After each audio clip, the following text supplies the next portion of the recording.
After graduating from college, I took out a loan and built the only water pumping station in the village. For 8 years, I only charged the base electricity cost, just to make sure everyone's orchard survived the dry season.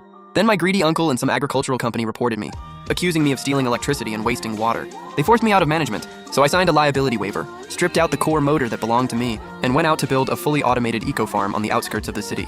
Then the drought hit. The villagers were staring at sky-high smart water bills and hillsides full of dead fruit trees. They pinned my dear uncle to the ground in the mud. I had just finished cleaning the pump filter when my uncle Qin Yan walked in with my cousin and a few strangers carrying briefcases. The second he walked in, his brow knotted up. What kind of junk is this?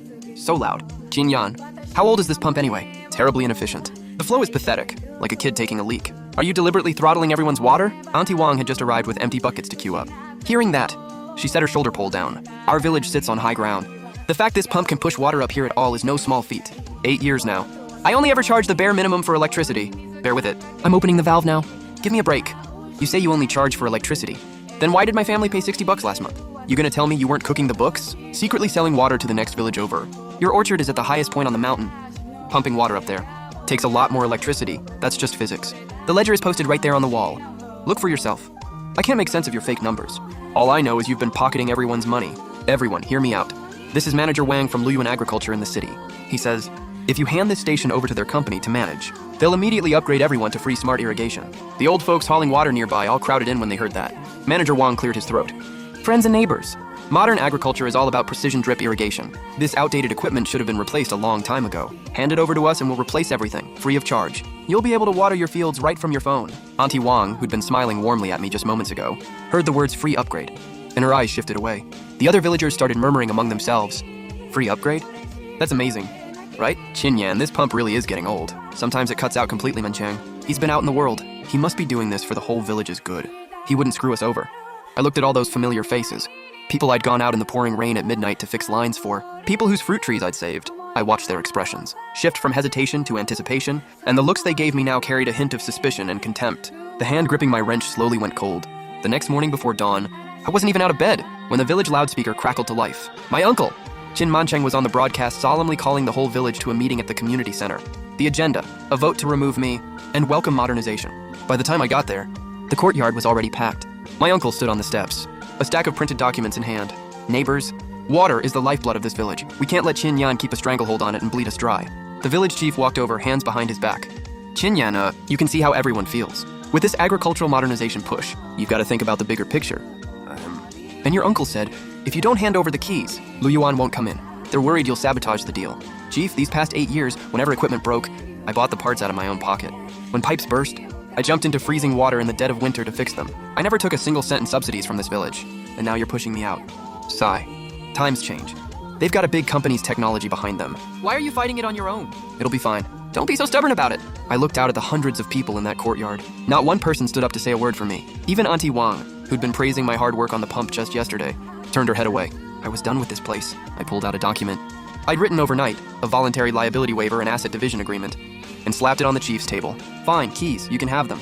Since everyone thinks I'm corrupt, and the company is better, then everyone sign this and leave your thumbprint. From today on, this village's water supply has absolutely nothing to do with me, Qin Yan. Drought or flood, rates going up or down, that's all on you now. Now wait, then sign it. Don't think for a second that without you, the whole village will die of thirst. He pressed his red thumbprint down first. Then my cousin, Auntie Wang, the whole village lined up, scared of missing their free smart upgrade by even a second, rushing to scrawl their names. Looking at those pages covered in red thumbprints, the massive weight I'd been carrying suddenly shattered, replaced by total relief. I pocketed the agreement, turned and walked to the pump room. My uncle and the crowd trailed behind me like they were watching a thief. I opened the door, grabbed my wrench and walked to the far end of the room. In front of everyone's stunned faces, I detached the high-pressure pulse generator connected to the main pump.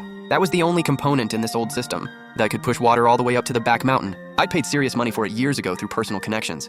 It was my private property, but they always treated it like a beat-up old motor. My cousin panicked and shouted, "Hey, Qin Yan's trying to sabotage the equipment. Everybody stop him. Don't let him walk off with the village's collective property." A few villagers rushed to block the doorway. I let out a cold laugh and pulled out the original purchase invoice and the freshly signed waiver from my bag. Open your eyes and look carefully. This motor, I bought it with my own money, 80,000 yuan. Here's the invoice. My name is on it, clear as day. The agreement you all just signed also states that I'm taking my personal property with me. The pump house and the pipes you wanted. I haven't touched a single bolt. The whole crowd went silent. My uncle's face went ashen, but staring at the black and white evidence, he couldn't squeeze out a single word. By the time I'd unbolted that old oil-stained motor, from its base in the pump room. I was drenched in sweat.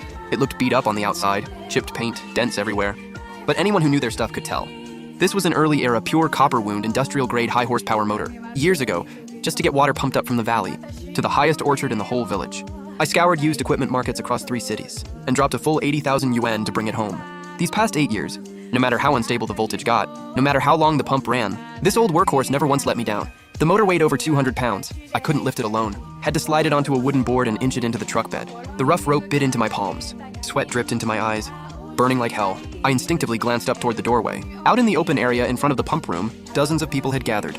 Auntie Wang, Uncle Wang, all the familiar faces, the ones I'd rushed out in the pouring rain at midnight to fix pipes for, every one of them, all standing in the shade of that old locust tree. Not one stepped forward to give me a hand, not even a hollow word of thanks. They all covered their noses, like they were afraid of catching the motor oil smell off me, eyes full of undisguised disgust and suspicion. My cousin Qin had his phone out, filming me nonstop. Qin Yan, take it nice and slow now. Don't throw your back out hauling that hunk of junk. Everyone take a good look. This right here is our village's former water tyrant. Played us all for 8 years with this busted industrial motor. Reeks of machine oil in there. You think our fruit trees are going to thrive? Drinking water that ran through that thing? No wonder our village's fruit hasn't fetched a good price in years. This right here is why. He's right, Manchang's spot on. That water's probably got heavy metals in it. Should have been replaced ages ago. I've always hated how loud that machine is. Can't even take a nap at noon because of it. Good riddance. Just looking at it is an eyesore. My uncle Qin Manchang stood there with his hands behind his back, like a general fresh off a great victory, strutting out from the crowd. He'd worn a brand new shirt for the occasion. His pocket was bulging. You could make out the outline of a few packs of premium cigarettes. A little thank you from the Luyuan agriculture reps for helping broker the deal. All right, Lei, put the phone down. Tell him to pack up and get lost. Qin Yan, I'm not saying this as your uncle to put you down, but you're just too stubborn. You can't keep up with the times. Luyuan Agriculture. They're bringing top-of-the-line smart equipment from the city tomorrow. Full stainless steel pump housing. Multi-stage deep filtration. The water going forward will be cleaner and better than anything that old machine ever produced. And it's a big company handling it, unified management. Water rates will be half of what you charged at your so-called cost price. Neighbors. From here on, the water in this village will meet the same standard as bottled water in the city. No more coming out in the middle of the night to babysit the valves. Tap your phone once and your fields water themselves. You know what that's called? Agricultural IoT. This village is about to get rich. The villagers lit up hearing my uncle paint that picture.